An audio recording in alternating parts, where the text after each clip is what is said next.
What's up, YouTube? I'm back with another video. For this video, we're fight analysing Daniel Dubois and the Joe Joyce fight.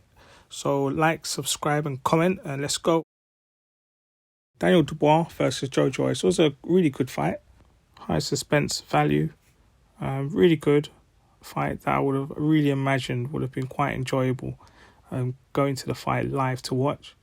I think that was a type of fight that would have kept the fans on the edge of their seat, and could have been quite different, I think, if you would have had the fans who were roaring on their opponent to actually go for the knockout or edge forward to do more in the fight. I liked a few things in the fight. I liked the way Daniel Dubois was really sharp, very aggressive. I was quite surprised to see that he had the quicker hands. The shot selection weren't many, but the shots that he were pulling off, such as the left jab coming from underneath, was quite good, quite sharp. Joe Joyce, on the other hand, was a bit frustrating. He seems very slow. The left hand worked really well for him. We couldn't seem to find any combinations, but I think it was a good job that he did because he wanted to stay away from his opponent. The right hand was the frustrating factor of the fight for me, where literally you could put a timer on it and it was almost like a second-class stamp being sent. A leap year. But here's a few clips anyway, just to go through it round by round, just to see how Joe Joyce won the fight and some of the good things Daniel Dubois did during the fight that made it a difficult fight, made it an exciting fight. So let's check it out.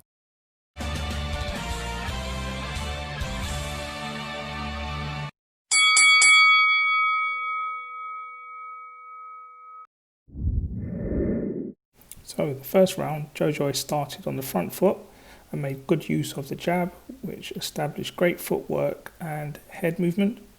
Throughout the first 3 rounds, Joyce occupied Dubois by staying busy, pressing the activity and forcing Dubois into defense.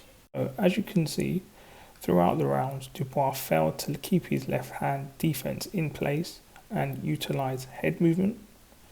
And he also could not pick up on the rhythm Joyce was using to time the jab. However, unlike Dubois, Joyce was picking up the information on Dubois' early offense to continue to evade Dubois' counterpunches. So what made Joyce look so good in the early rounds was from the famous phrase coined by Muhammad Ali himself: float like a butterfly, sting like a bee. And that is exactly what Joyce did with the jab.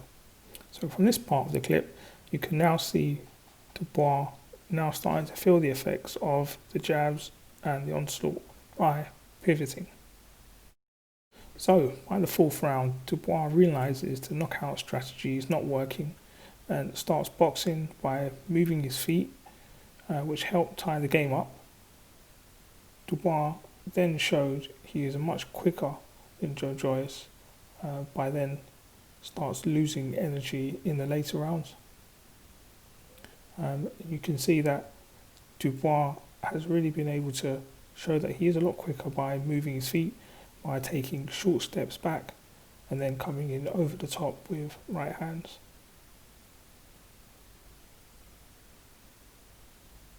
You can see he did a really good job there of pivoting to his left by bringing his right foot back and landing 1-2.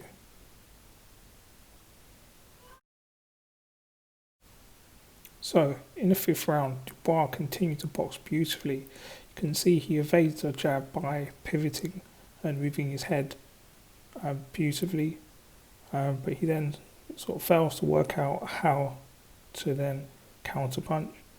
But in terms of boxing and movement, head movement, identifying the rhythm of the jab, using his hips to move away from the jabs and to evade the jab, really helped him in these next couple of rounds to dominate.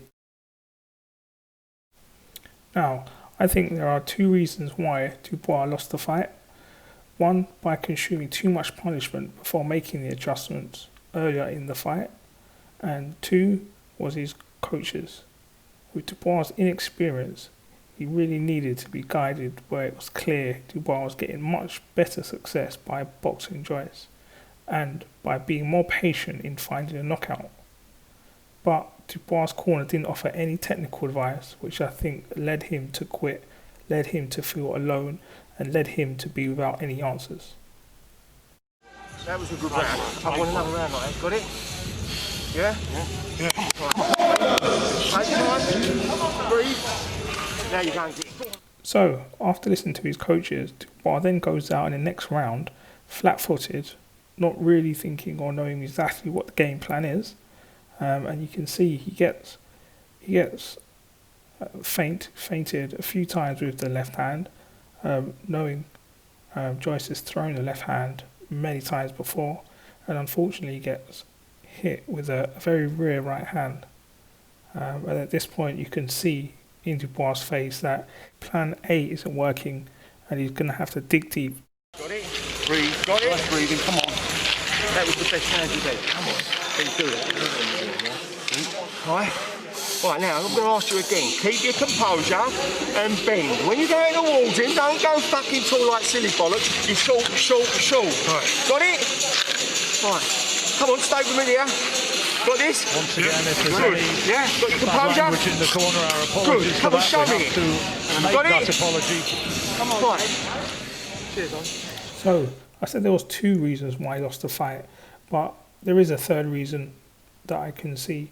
So after seeing the right hand have no effect on changing the fight, and you could clearly see Joe Joyce stepping up in gears, and that clearly broke his will to sustain further punishment, and it was having no effect on changing the game. So being the reasons being taking the big shots, having no effect, completely changed the game plan, not knowing what to do next.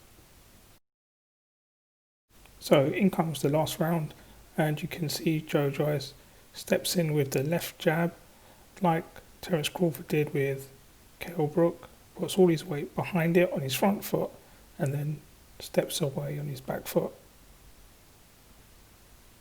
So I've got one more clip to share. This reminds me of a Rocky movie, where Rocky goes, Adrian. So I'm sitting there watching this fight saying, throw the right hand. What's wrong with him? Throw the right hand. So anyway, check this out. And like, subscribe, and comment. Peace.